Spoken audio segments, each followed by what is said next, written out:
Alors on y va.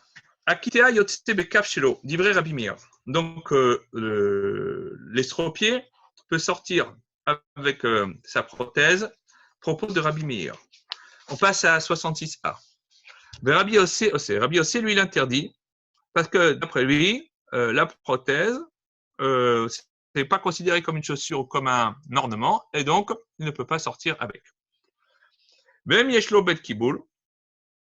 Alors, par contre, si la prothèse, elle a un réceptacle, Ketitine, pour recevoir les morceaux de vêtements qui va mettre, sur lequel il va mettre son moignon, c'est-à-dire par exemple son genou qui a été coupé, tamé, c'est impur. Pourquoi?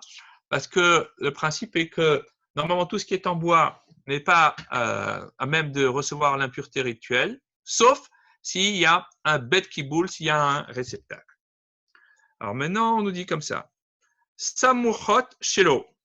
Donc, supposons qu'il soit estropié des deux pieds. Alors, on nous dit que pour marcher, on lui fait un vêtement en cuir sur lequel ça lui permet de marcher. Temeim, midras, ils sont rendus impurs par ce qu'on appelle tumat midras. Par exemple, s'il est ave, s'il a une gonorrhée, parce que ils sont là, ces appuis en cuir, pour permettre à tout son corps de marcher, de s'appuyer dessus. Mais par contre, il peut sortir avec le Shabbat, c'est considéré comme un ornement pour lui. Et il peut entrer avec dans le parvis du Beth Amikdash du temple, parce que comme ce sont ses vêtements, qui sont donc à la tête de son embryon de pied, ce ne sont pas considérés comme des chaussures, et donc il peut rentrer avec sur le parvis du Beth Amikdash. Qui sait? Maintenant, celui qui donc est estropié des deux pieds ne peut plus marcher. On lui a fait une chaise. Et comment ça se passait à l'époque, les chaises roulantes? C'était pas aussi élaboré qu'aujourd'hui. Samuhachelo temein midras. Donc les moignons de et les vêtements en cuir qu'il met sur ces moignons, eh bien de cet estropié, sont aptes à recevoir l'impureté de midras. Temein et si les ab. Et on ne peut pas sortir avec le Shabbat. Pourquoi? Parce que c'est considéré comme quelque chose qui est juste là pour l'empêcher de tomber, mais qui n'est pas là pour lui permettre de marcher totalement. Et donc, si ça s'échappe, il va être tenté de les ramasser et de les porter dans le domaine public. Étant donné qu'il les met juste pour décorer ses embryons de pied ou ses genoux, eh bien, ce ne sont plus considérés comme des chaussures ou comme des vêtements, c'est donc considéré comme quelque chose qui est un fardeau, et donc il ne peut pas se balader avec le Shabbat.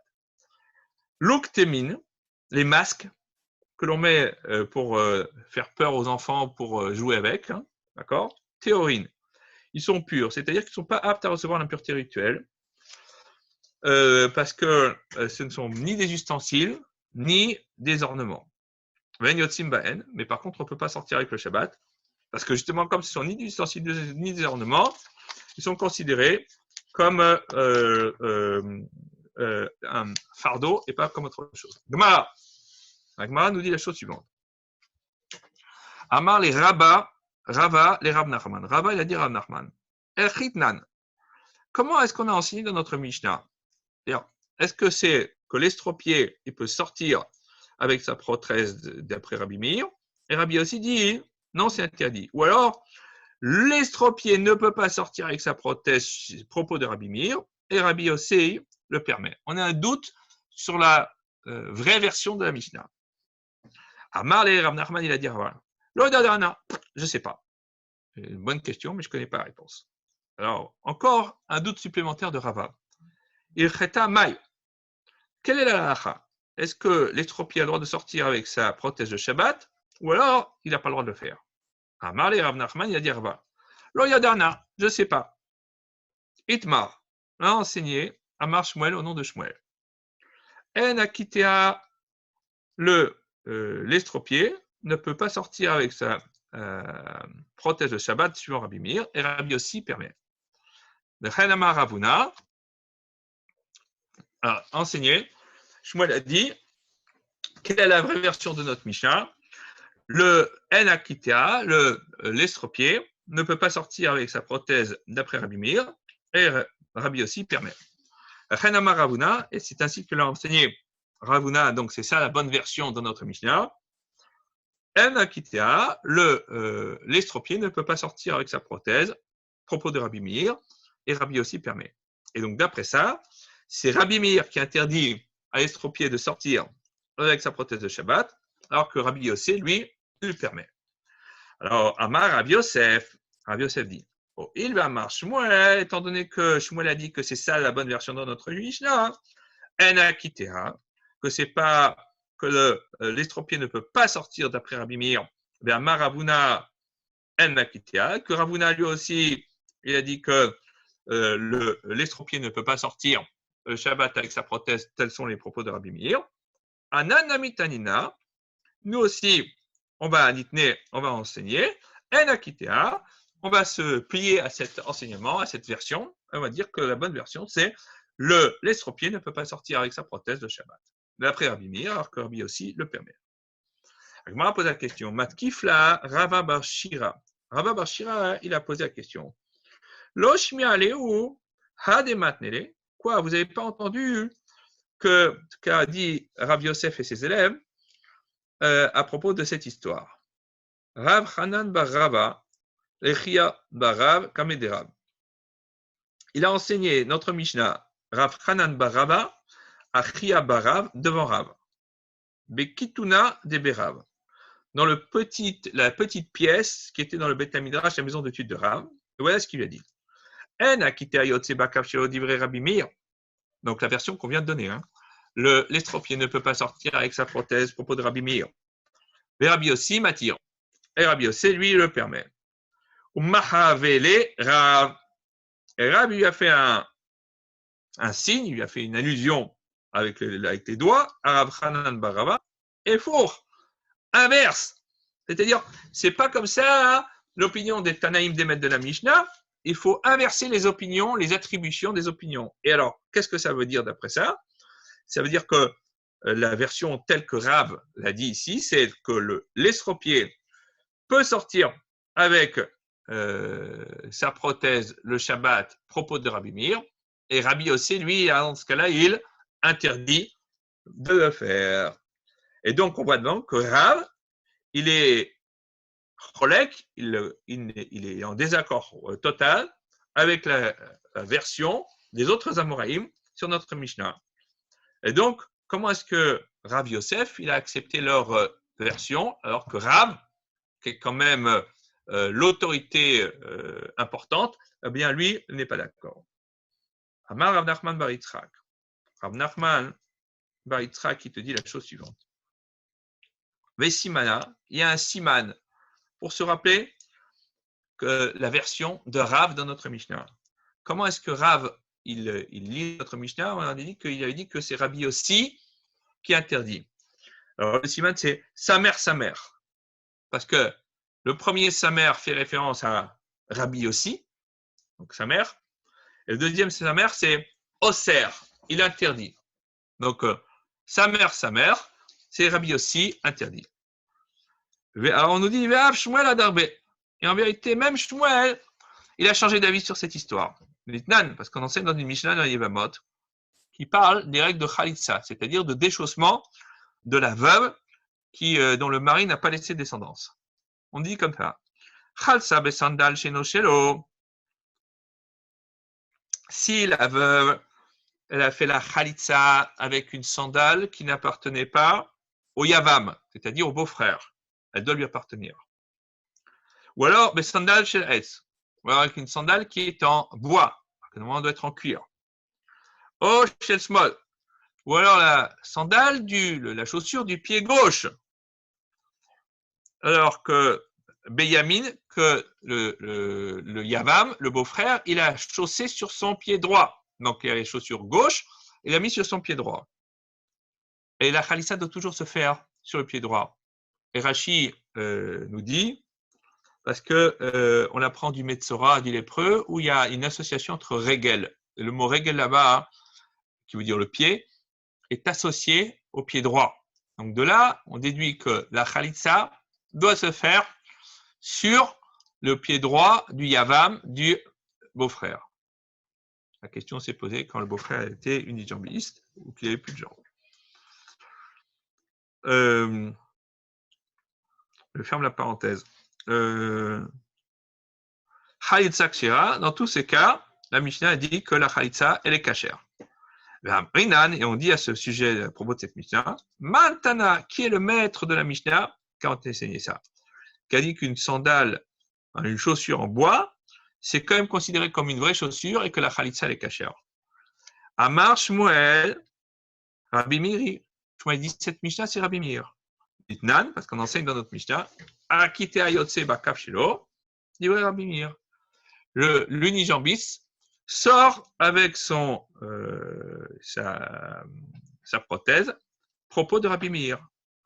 On voit donc ici, Shmuel a intégré la version de Rav qui renverse les propos qui sont dans notre Mishnah ici, dans la Gersa, dans la version que l'on a nous. Mais Rabbi aussi sert, et alors que Rabbi aussi, lui, il l'interdit. Et donc, Rabbi Meir, il pense que la prothèse, c'est considéré comme une chaussure, et c'est lui qui considère aussi qu'une khalitsa qui est faite avec une chaussure en bois, elle est cachère. Et donc on voit que d'après Shmuel, Rabbi Meir, c'est lui qui permet à l'estropié de sortir le Shabbat avec sa chaussure, avec sa prothèse, et que c'est Rabbi aussi qui l'interdit. Et donc on voit derrière que Shmuel, il est revenu sur son opinion précédente et il s'est rangé à l'opinion de Rav. Rav Ravuna Adarbe. Mais même Ravuna, en fait, il aussi est revenu là-dessus. Des Tania, parce qu'on a enseigné dans une braïta. Pandal Shel Sayadin, la chaussure des vendeurs de chaux. Alors, la chaux, c'est un produit extrêmement toxique et surtout très acide. Et donc, ils mettaient des chaussures en paille, parce que si on met ou en bois, parce que des chaussures en cuir, le cuir est totalement rongé par la chaux. Donc, s'ils marchent dedans, ils vont les tuer, et voilà. Et donc, qu'est-ce qu'ils faisaient? Tamé Midras. Ce sont des chaussures qui ont une certaine importance, puisqu'elles peuvent être rendues impures par le fait que les porte quelqu'un qui est zav, c'est-à-dire qui a cette forme de gonorrhée. Isha choletzet bo. Et une femme, elle peut faire la khalitsa avec à son beau-frère. Veyot sinba Shabbat. Et on peut sortir avec le Shabbat. C'est considéré comme une vraie chaussure. Dit vrai Rabbi Akiva. Propos de Rabbi Akiva. Mais l'eau ou l'eau, les Chachamim n'ont pas été d'accord avec Rabbi Akiva sur tout cela. Et donc,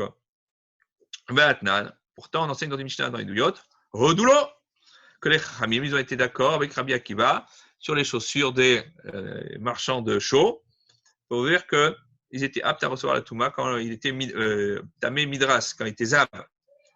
Et ça va à l'encontre de ce qu'on a enseigné dans notre Braïta, que les Chachamim n'étaient pas d'accord avec lui. Amar Ravuna, comment est-ce qu'il résout cette contradiction? Man Rodulo. Qui sont les Chachamim qui ont été d'accord avec Rabbi Akiva? Rabbi Meir, en fait, c'est Rabbi Meir. Pourquoi? Parce que Rabbi Meir, il permet dans notre Mishnah, à l'estropié, nous dit Ravuna, de sortir avec sa prothèse en bois le Shabbat.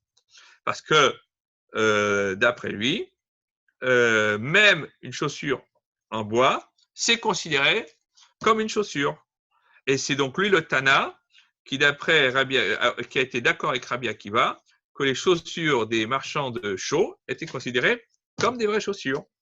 Et c'est pour ça que lui, il considère que elles peuvent être rendues tamées par un zav et qu'une femme, elle peut faire la khalitsa avec et qu'on peut sortir avec le Shabbat. Ouman lohu de l'eau. Alors maintenant, qui sont les chachamim qui n'ont pas été d'accord avec Rabbi Akiva? Rabbi aussi. Eh ben, c'est Rabbi aussi parce que lui, évidemment, il est en contradiction avec l'opinion de Rabbi Meir. Et pour lui, la khalitsa qui serait faite avec une telle chaussure ne serait pas cachère. Rabbi Yosef Amar. Rabbi Yosef dit Man lo hodulo. Lui dit qui sont les chachamim qui n'ont pas été d'accord avec Rabbi Akiva. Rabbi Yochanan ben Nouri. C'est Rabbi Yochanan ben Nouri. Dites-nous, parce qu'on enseigne dans les Mishnah dans Kelim. Mahaletset Akash. Donc une natte qui est faite avec de la paille, ou Shoferet Akash, ou alors une paille, un tube avec de la paille. Donc, ou alors et même un petit panier, d'accord, qui sont faits comme ça en bois, en paille.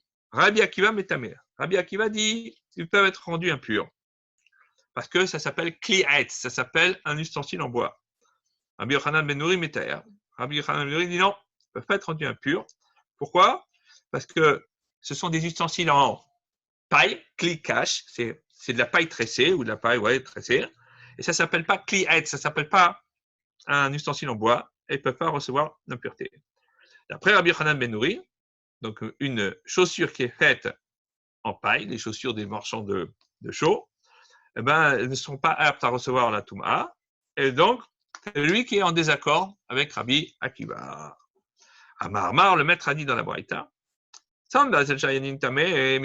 pourtant, lui, il a dit que la chaussure des marchands de chaux est apte à recevoir l'impureté du Midras. A dit, pourtant, ils ne font pas ça pour marcher, mais juste pour protéger leurs chaussures, pour ne pas qu'elles soient brûlées par la chaux. Et donc, dans ce cas-là, pourquoi est-ce qu'elles seraient aptes à recevoir l'impureté du Midras, du Zav? Amarabacha Baravula. Rabacha Baravula, il dit, Ken Asayad, Metayelbo, Achimagia et Beto. Il dit, en vérité, c'est vrai que ce n'est pas des chaussures pour aller au bal, comme il a dit l'autre, mais ce sont des chaussures auxquelles le marchand de chaux, à tout le moins, il va les garder au pied pour aller chez lui à la maison. Donc, comme il les garde au pied une fois qu'il a quitté le travail pour aller chez lui à la maison, alors ça s'appelle quand même des chaussures. Il ne va pas courir le marathon de New York avec, mais il va marcher un petit peu.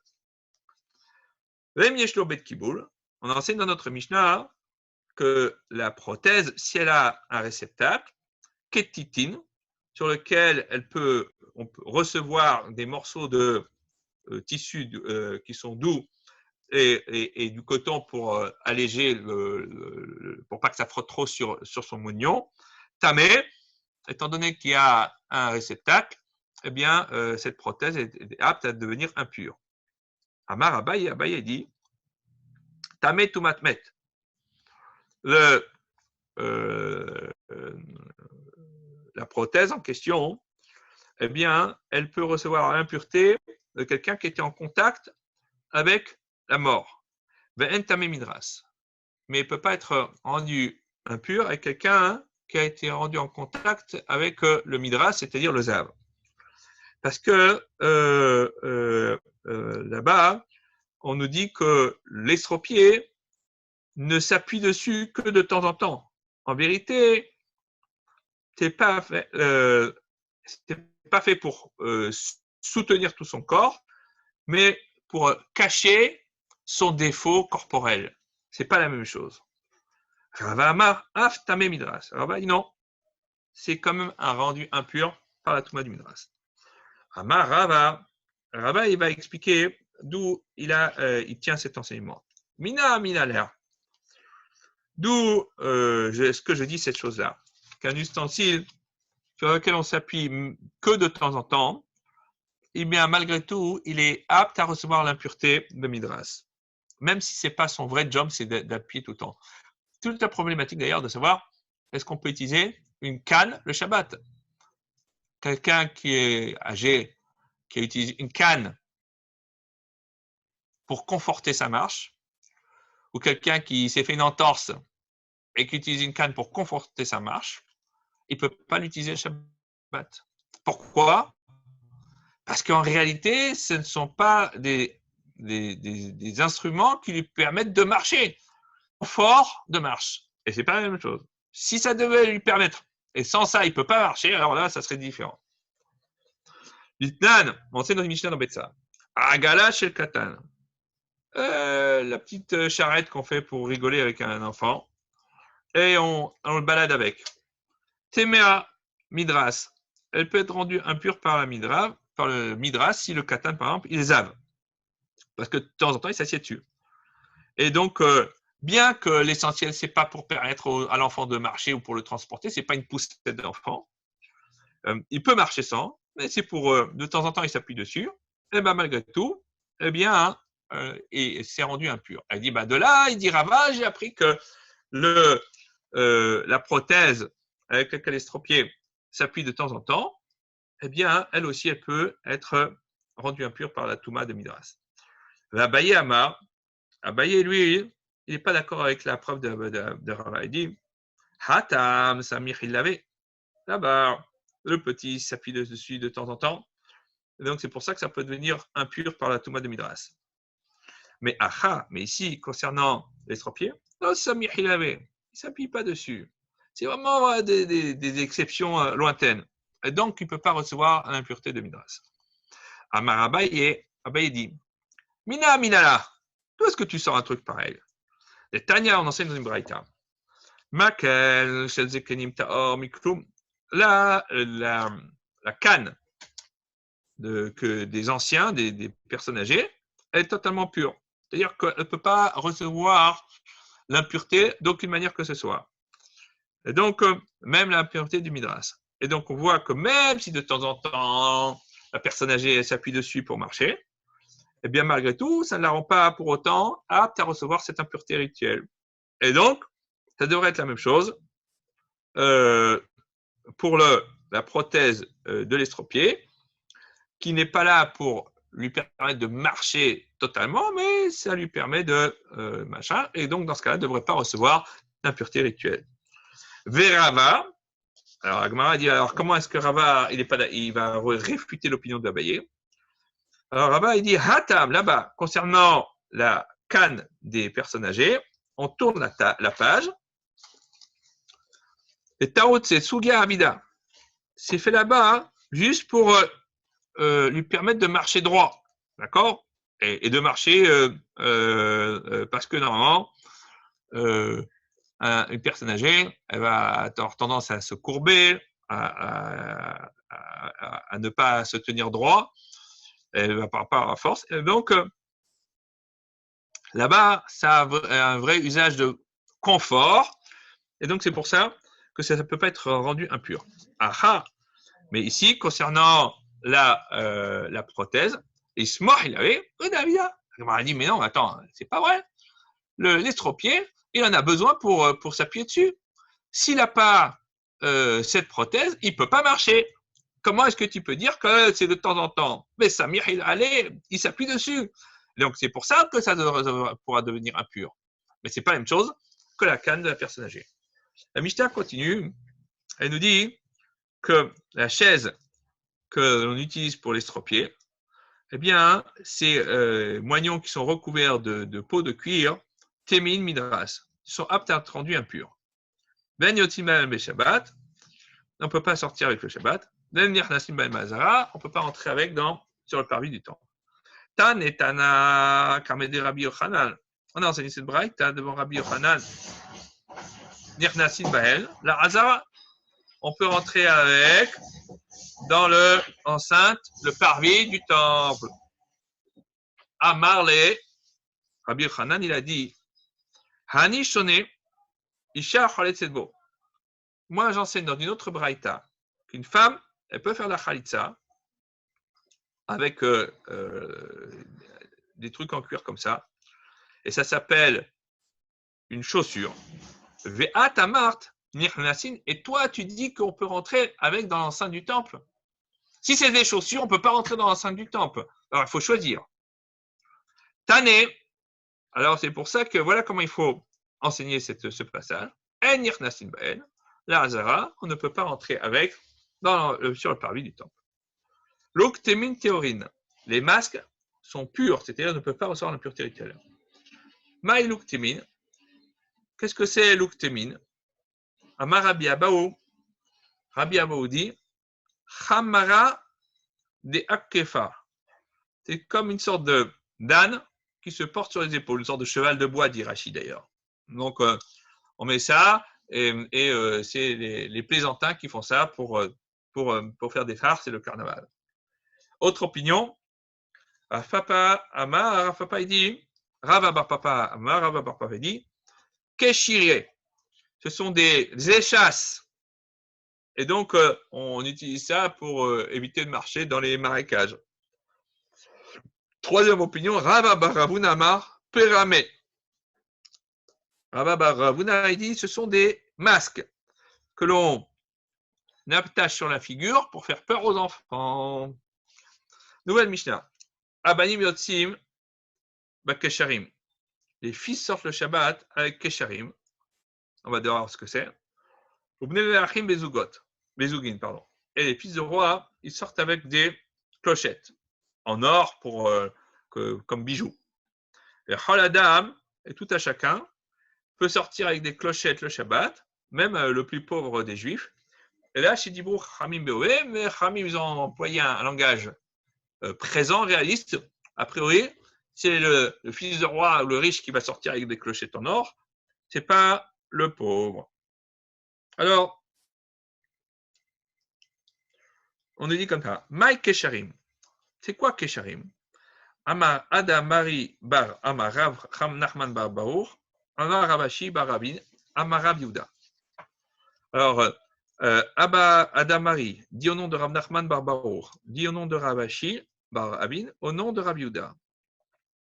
Kishure Pua. Donc, on l'utilisait pour attacher les gerbes d'une plante qui s'appelle la poua et on le pendait autour du cou en tant que remède médicinal. Donc, c'est la garance, hein, nous dit Rachid d'ailleurs. Hein. Donc, il dit, on prend de la garance, on fait des petites gerbes et on l'attache autour du cou comme remède. Et Rachid d'ailleurs, je ne sais pas pourquoi, pour quelle maladie, il ne me demande pas, mais en tout cas, c'est marqué comme remède. D'accord? Et donc, comme c'est pour remède, eh bien, c'est comme un ornement pour le malade. Donc, il peut sortir avec le Shabbat. Alors maintenant, regardez les applications pratiques du remède. Amar Abaye dit, Amra li ma nourrice, elle m'a dit, Tlata mukme. Donc, 3 nœuds avec cette garance, ça permet de stabiliser la maladie. Hamisha, si on fait 5 nœuds, Massou, ils guérissent. Shiv'a, 7 nœuds, Afilou le kshafim. Ma'ale, même pour annuler la sorcellerie, c'est pratique, c'est bon, ça marche. Donc, maintenant, elle va expliquer plusieurs conditions nécessaires pour que ça marche, ces nœuds avec la garance. Amar Ravacha bar Yaakov. Ravacha bar Yaakov nous dit, Véhu, donc celui qui attache la garance pour en faire un remède, ça marche seulement quoi? Delo Chazil et Shimsha le Siara, qui n'a pas vu le même jour la lune, le soleil et la lune. Velo Hazimitra, et que le nœud n'ait pas vu non plus la pluie. Le Shiame Kol Barzea, et qu'il n'a pas entendu le son du tintement du fer. Vekal Tarnegolta, et le son du coq. Vekal Nigere, et le son des pas, c'est-à-dire des pas des personnes qui marchent dans la rue. Ça fait beaucoup de conditions. Amar Rav Nachman bar Yitzhak. Rav Nachman bar Yitzhak, il dit, attends, si c'est comme ça, s'il y a besoin de toutes ces conditions, Nafal Puta Bebira. Donc, le remède, il est tombé dans le puits. Sous-entendu, c'est tellement énorme ce que tu demandes que c'est impossible de réunir ces conditions pour que ce remède soit efficace. Ça ne sert à rien. Alors, on nous dit, Ma'iriya Banim. Alors, Gemara dit, mais attends, pourquoi est-ce qu'on a marré des enfants, des fils? Donc, si on parle de ces nœuds pour guérir une maladie, pourquoi est-ce qu'on a dit spécifiquement les fils? Afilou Banod Nami. Les filles aussi, ça serait bien de sortir avec le Shabbat. Parce qu'elles aussi, elles ont besoin d'être guéries si elles sont malades. Autre question. Maïria Ketanim. Pourquoi est-ce que tu dis spécifiquement des petits? Afilou Gdolim Nami. Des grands aussi. La maladie touche tout le monde. Et pourquoi est-ce que ça devrait être spécifiquement réservé à des petits? Et la maï kesharim. Alors on dit, c'est quoi ces kesharim? Kia damarabin baruna, amarab chama bargouya. C'est comme à dire Abin baruna au nom de Abraham bargouya. Ben Chieshlo, Gargourim à la Bible. Alors, c'est un fils qui a des amours excessifs pour son père. Ah, il n'arrive pas à s'en séparer. Et le père doit partir en voyage ou machin, et c'est infernal. Alors, le père il lui achète ce remède pour le guérir de cet attachement excessif. Dans tel reçoit, le père il va prendre une lanière, mimin al-jayamin, de sa chaussure droite. Mais Koshero, et il va l'attacher à son fils, Bismolo, sur sa main gauche. Et donc, ce nœud va faire en sorte que le fils va oublier cet amour excessif pour son père. Et donc, comme ce nœud a une utilisation médicinale, c'est comme une décoration, un bijou, et ils peuvent sortir avec le Shabbat. Mais ce remède n'existe pas avec les filles, parce que, apparemment, le lien père-fille n'est pas aussi violent que le lien père-fils, et donc, ça ne se fait qu'avec les petits-enfants, parce que les grands, eux aussi, ils ne sont pas autant attachés à leur père aussi que ça. Et donc, pour eux, dans toutes ces catégories, ce nœud ne serait considéré que comme un fardeau. Il n'aurait pas d'utilité réelle et donc ça n'aurait pas d'intérêt. Alors, Nachman bar Yitzhak nous dit, mais si manar, tefilin. Pour que tu te rappelles comment ça marche, c'est tefilin. Pourquoi? Parce que qu'est-ce que fait celui qui met les tefilin tous les matins? Il prend sa main droite et il attache la lanière des téphilines sur son bras gauche. Et on dit, quand si tu fais l'inverse, et que tu prends la lanière de ta chaussure gauche, et que tu l'attaches sur la main droite du fils, alors tu vas le mettre en danger. Et c'est comme si tu vas augmenter de manière déraisonnée l'amour que porte le fils à son père, et là, il risque d'en mourir. Donc, c'est sûr que de tristesse. Amar Avin Baruna. Amar Abraham Bargouya. Avin Baruna dit le nom de Abraham Bargouya. Sahoufe Kassa Atibouré Beshapta Shapir Damir. On a le droit le Shabbat. Le Shabbat, normalement, on n'a pas le droit de prendre de remède. Parce que les Chachamim, on dit que la réfoua est interdite parce que la Xéra, Shema, Israq Samamanim, de peur qu'il va moudre des herbes pour faire des médicaments. Mais on dit, s'il prend un verre, il verse dedans de l'eau chaude. Et après l'eau chaude, il la jette.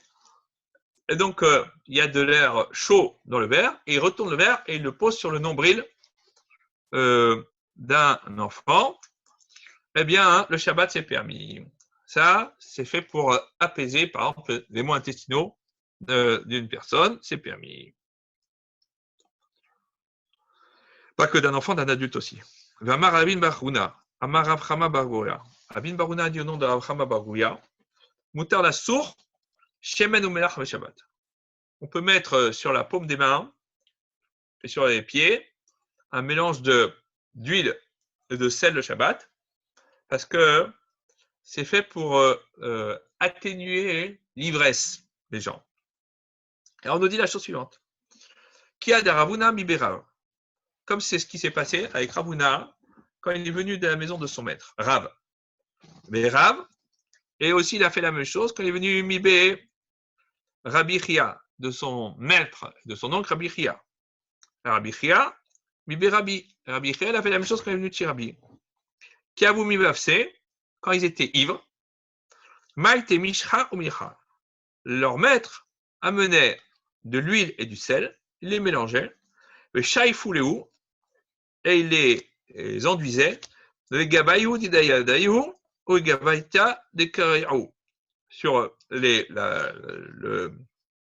le dos des mains et le dos des et sur la paume des mains et sur la plante des pieds. Ve'amré, et il disait, de la même manière que cette huile, elle va devenir liquide à cause de la chaleur du corps de cette personne.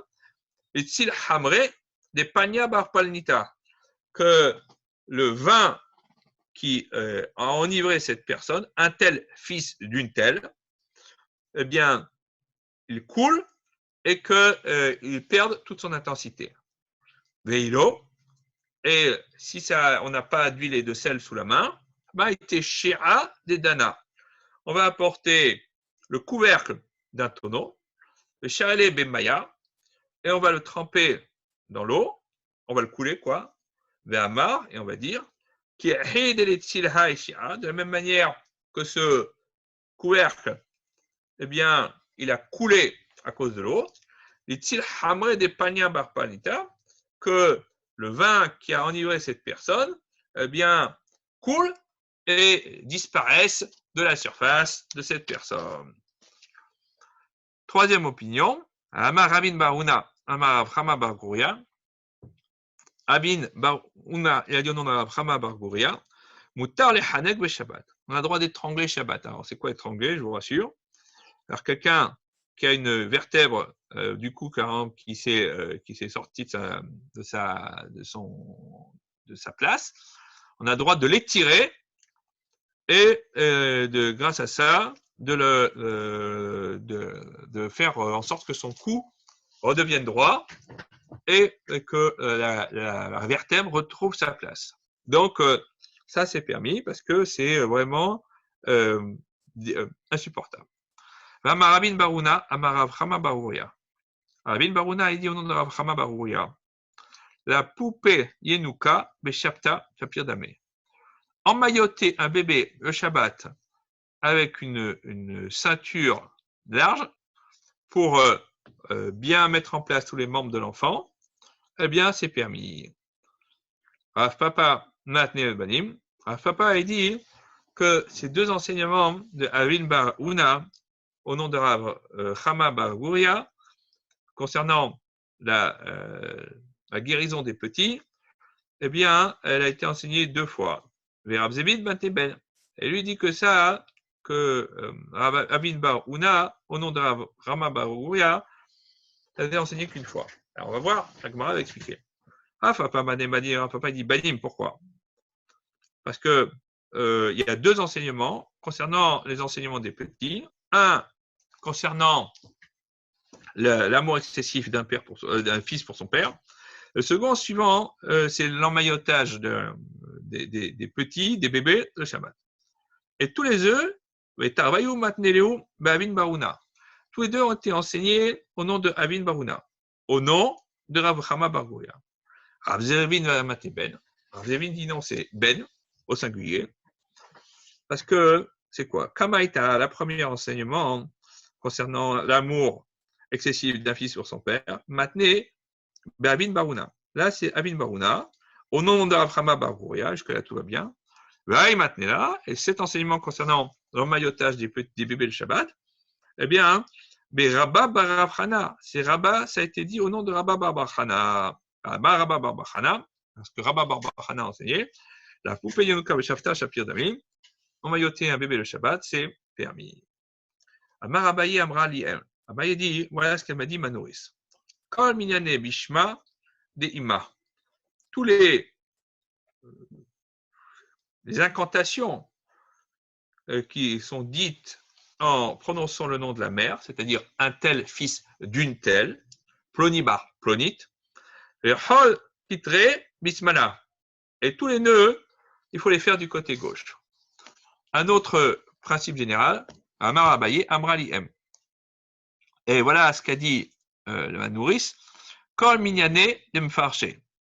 Tous les incantations dans lesquelles il y a dedans explicitement un compte spécifique dans lequel il faut revenir, que de mfarché. Il faut les répéter comme le compte explicite. Et s'il n'y a pas de compte explicite, il faut les répéter 41 fois.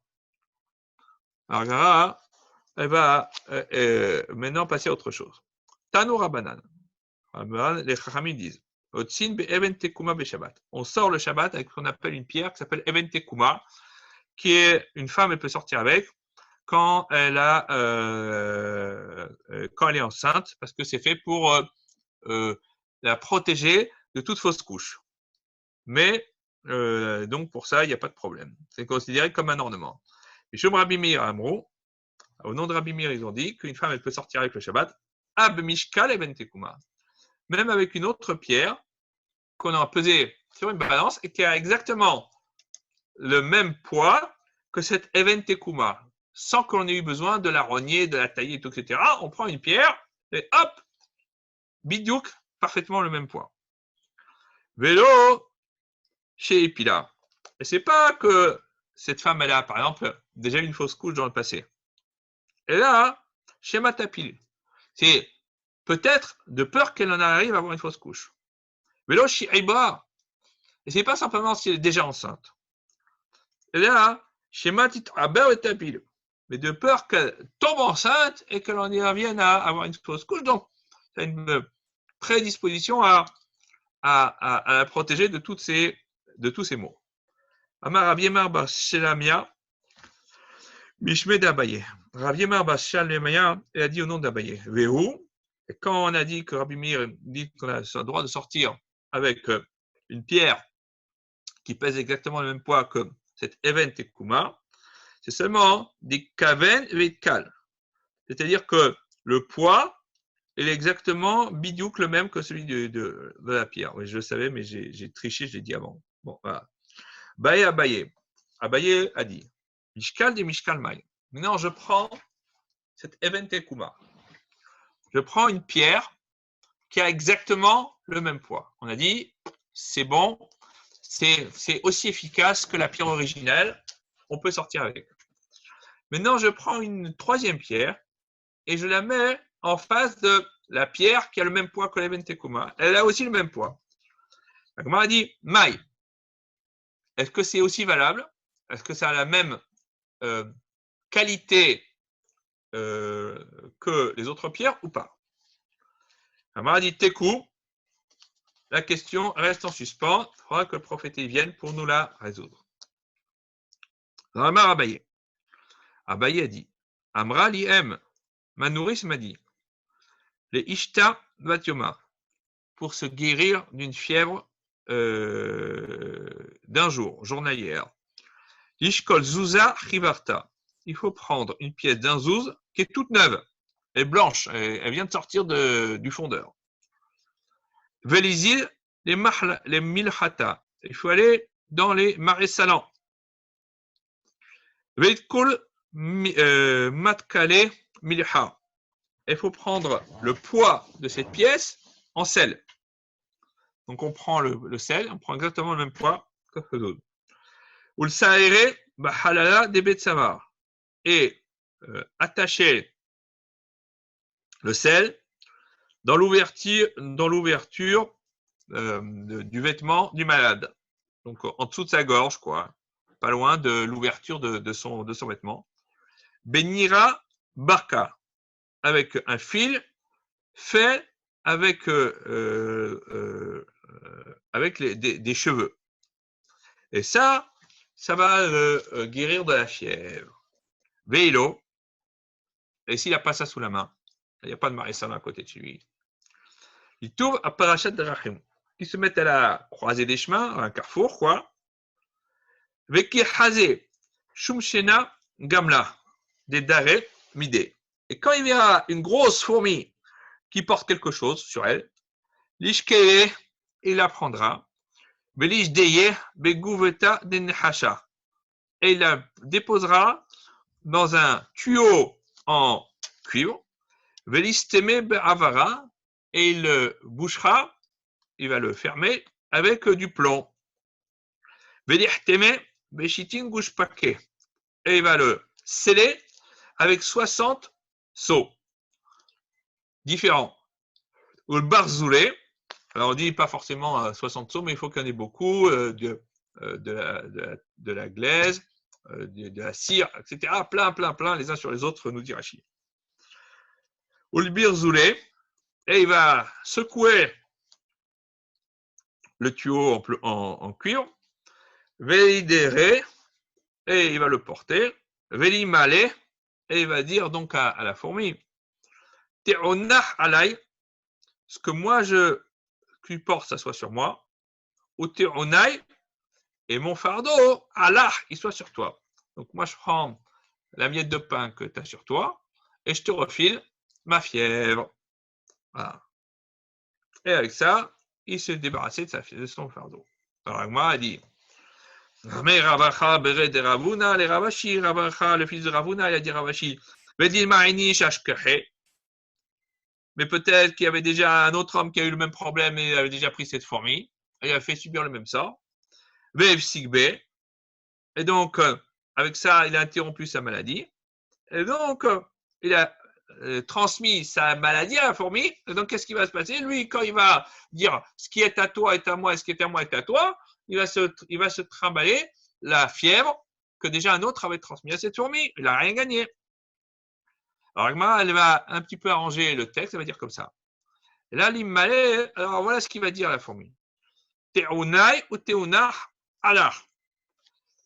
Mon fardeau et ton fardeau sur toi. C'est-à-dire, tu gardes ce que tu as et en plus, tu prends ce que j'ai. Comme ça, il n'y a plus de problème. Veilo. Et s'il ne trouve pas, il est resté toute la journée au carrefour, il n'y a pas de grosses fourmis qui avaient un fardeau. Ishkol Kuza Haddata. Il va prendre une petite cruche en argile neuve, Velizil Linara, et qu'il aille au fleuve, Velimele, et qu'il lui dise Nahara, Nahara, fleuve, fleuve, Uspan Kuza de Maya Leoha Veikelali. Prête-moi une cruche d'eau pour l'inviter. L'inviter, c'est la maladie que j'ai, qui s'est présentée à moi. Viyadar Shab Zimnin al Nereché. Et qu'il fasse tourner la cruche avec l'eau dedans 7 fois au-dessus de sa tête. Et qu'il jette l'eau derrière lui dans le fleuve. Velimale, et qu'il dise au fleuve, Nahara, Nahara, fleuve, fleuve, chez Kolmaya, Neyahaftli. Reprends l'eau que tu m'avais donnée. De Ocha de Klali, car l'invité qui s'est présenté à moi, Beyome Ata ou Beyome Azal. Il est venu dans la journée chez moi, et dans la journée il est venu. C'est-à-dire que la fièvre est venue aujourd'hui et je te la rends. Et donc, avec ça, il considère qu'il a transmis la maladie au fleuve, et c'est la fin des DAF 66.